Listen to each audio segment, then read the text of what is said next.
ఇప్పుడే జీ5 app download చేయండి. చూడండి మీ ఫేవరెట్ టీవీ షోస్ ఎప్పుడైనా ఎక్కడైనా.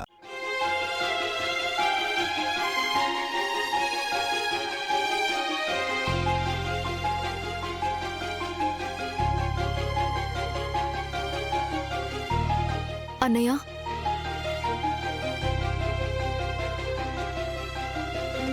ఎందుకు అలా ఉన్నావు?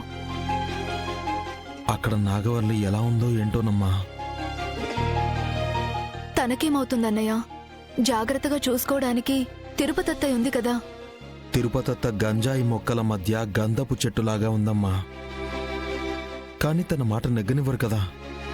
తమ పంతం నెగ్గడానికి ఎంతకైనా దిగజారుతారు కాని మంచి పని చేయడానికి ఒక్క మెట్టు కూడా దిగరు. మూర్ఖుడి ముందు రాజైనా గెలవలేడంటే ఇదేనేమో. కానీ మనం గెలిచాం. పెదనాన్న మీద పోటీ చేసి బావ గెలిచాడు. మా అక్క విషయంలో జరిగిన అన్యాయానికి శిక్ష పడేలా చేసి నేను గెలిచాను.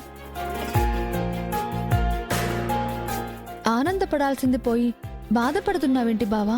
నువ్వు నీ గురించి ఆలోచిస్తున్నావు, నేను నా చెల్లి గురించి ఆలోచిస్తున్నాను. నాగవల్లి నీళ్ళోసుకుందన్న సంతోషం కూడా లేదు. అలాంటి దుర్మార్గుల మధ్య సంసారం చేసుకుంటూ వస్తోంది. ఇప్పుడు నాగవల్లి ఒక్కతే కాదు, తన కడుపులో బిడ్డ కూడా ఉంది. తనని తన బిడ్డని కాపాడుకుంటూ ఇంకా ఎన్ని ఇబ్బందులు పడుతుందోనని ఆలోచిస్తున్నానమ్మా. నాగవల్లి ఇబ్బంది పడటానికి శ్రీవల్లిలా సాఫ్ట్ కాదు బావా.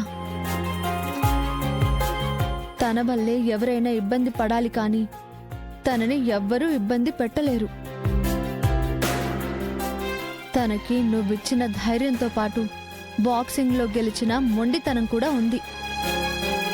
అందుకే ఇంతవరకు సమస్య వచ్చిందని వాళ్ళు వీళ్ళు చెప్పడం తప్ప స్వయంగా తనేం చెప్పలేదు కదా. నువ్వు చెప్పినంత తేలిక కాదు మీ అన్నయ్యతో గొడవ పడ్డమంటే. మీ పెదనాన్న ఎంత దుర్మార్గుడో ఊరంతా తెలుసు. తనకిష్టం లేని పెళ్లి చేసుకున్నా సరే ఇప్పుడు తన కష్టాన్ని కన్నీటిని కడుపులో దాచుకునొచ్చింది. అప్పుడు దాచుకున్న కష్టం ఈ రోజు బిడ్డగా పెరిగి పెద్దవుతుంది. ఆసరాగా వాళ్ళు రాకపోయినా ఆదరణగా మనం ఉండాలన్నయ్య. అదే ఆలోచిస్తున్నానమ్మా. నేను సర్పంచ్గా గెలిచి ఊరిని చూసుకుంటున్నానేమో గాని నా చెల్లిని మాత్రం చూసుకోలేకపోతున్నాను. చూడాలనిపిస్తే వెళ్ళి చూసేయడమే, దానికి ఇంత ఆలోచించాలా? నువ్వు బానే చెప్తావు. పంచాయతీలో తీర్పు చెప్పినందుకు ఇంటికి వెళ్తే ఎంత గొడవ చేస్తారో అన్న భయం నాకు లేదు. కానీ మనం ఇక్కడికి వచ్చాక నాగవల్లిని ఇబ్బంది పెడతారు. అలా ఎందుకు అనుకుంటున్నావు అన్నయ్య? పంచాయతీ తీర్పు నువ్వు ఇచ్చావు, కానీ మనసులో పెట్టుకుని ఇవ్వలేదు కదా. అవునన్నయ్య, నీ స్థానంలో ఎవరున్నా సరే అలాగే తీర్పిచ్చేవాళ్ళు. కానీ వాళ్ళు అర్థం చేసుకోరమ్మా. కక్ష సాధింపు కోసమే ఇలా చేశామనుకుంటారు. వాళ్ళు ఎలా అయినా అర్థం చేసుకొని మనం మాత్రం మనసులో బాధపడుతూ కూర్చుంటామా? శుభవార్త చెప్పినందుకు సంతోషంగా వెళ్ళి ఏ కాయో పండో చేతిలో పెట్టాలి. అలాగే నాగవల్లిని చూసినట్టు ఉంటుంది కదా.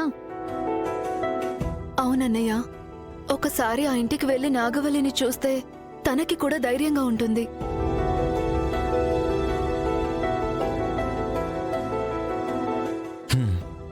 సరేనమ్మా. జీ5 యాప్ డౌన్లోడ్ చేసి అన్ని ఎపిసోడ్స్ పూర్తి ఉచితంగా చూడండి.